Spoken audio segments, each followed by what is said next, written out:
હાલમાં ગુજરાતના એમએલએ શ્રી તુષારભાઈ ચૌધરી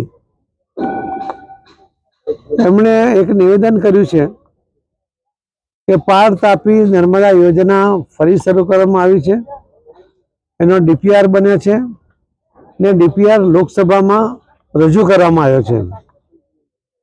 મારે માન્ય તુષારભાઈ ચૌધરીને પૂછ્યું છે કે આપ તો લોકસભામાં રાજ્ય કક્ષાના મંત્રી પણ રહ્યા છો, લોકસભાના સભ્ય પણ રહ્યા છો, એમને ખબર હોવી જોઈએ કે આવી કોઈ યોજનાનો ડીપીઆર ક્યારેય લોકસભામાં રજૂ કરવામાં આવતો નથી.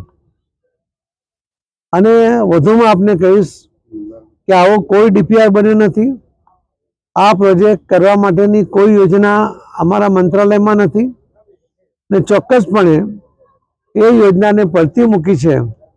પરંતુ કોંગ્રેસ પાસે અન્ય મુદ્દા નહીં હોવાને કારણે આવા મુદ્દાઓને ઉછાળીને લોકોનો ભ્રમ ફેલાવીને આદિવાસી ભાઈ બહેનોને ગેરમાર્ગે દોરવાનો પ્રયત્ન થાય છે.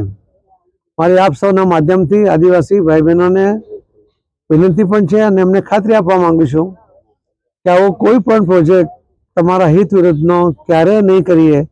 એ માનનીય પ્રધાનમંત્રી શ્રી નરેન્દ્ર મોદી સાહેબની પણ આ જ પ્રકારની સૂચના હોય છે અને એ જ પ્રકારનું એમને કાર્ય પણ રહ્યું છે.